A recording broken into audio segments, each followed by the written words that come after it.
At 6:15 a.m., my alarm went off. I rolled over, hit the button, and went back to sleep. When Colin came downstairs at 7, the kitchen island was bare. No espresso, no oats, no perfectly poached eggs. He stopped in his tracks for 2 seconds. Above his head, no breakfast today? Well, at least it saves me the routine. He grabbed his car keys and walked out the door. He didn't even ask if I was feeling okay. I stood by the second-floor window, watching his sleek black Audi pull out of the driveway. Usually, I would run out to the porch in my robe to wave and tell him to drive safely. Today, I stayed behind the glass. He didn't look back. At noon, I didn't send him a text. I used to send at least 5 texts a day. Did you eat lunch? Are you slammed today? I miss you. Looking back, his replies were always identical. Yeah, fine, busy. I unlocked my phone and sent a message to Roxy instead. Roxy, call Craig at the Mercer Gallery. Let's talk about the solo exhibition. 3 seconds later, Roxy replied with a wall of exclamation points. Summer, you finally woke up. Craig has been waiting on standby for 8 months for this. I smiled. A real smile, not the plastic one I wore for Colin. That afternoon, I drove across the river to the West End. I wasn't grocery shopping. I wasn't running errands for the house.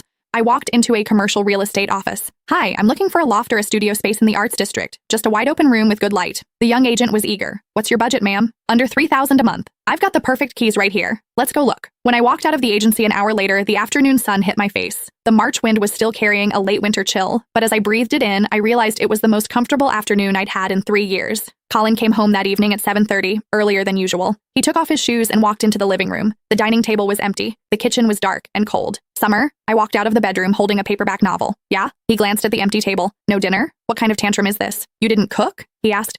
No, I was a bit tired today. Didn't have the energy, I said, my tone incredibly flat. There's some frozen ravioli in the freezer. You can boil it yourself. Colin stared at me. Whatever. If she wants to be lazy for a day, let her be lazy. He walked into the kitchen. I heard the faucet turn on, then off, the metallic clatter of a pot hitting the stove grate. For the first time in 3 years, he was boiling his own dinner. I turned a page of my book. I felt no pity, no guilt. I only felt that I should have done this 1,000 days ago. A week passed. I didn't wake up at 6. I didn't send the 5 daily texts. I didn't rush to the door to take his briefcase, pour his water, and present a plate of sliced fruit the second he walked in. I stopped asking if he was tired or what he wanted for dinner. The change in our dynamic was massive, but Colin's reaction was minimal. For the first 3 days, his subtitles read, "Finally, some quiet. It's actually nice that she's not hovering. Did she read some dumb magazine article about giving men space? Whatever. I don't care." He actually seemed relieved. I watched those subtitles drift through the air, and a cold smirk tugged at the corner of my mouth.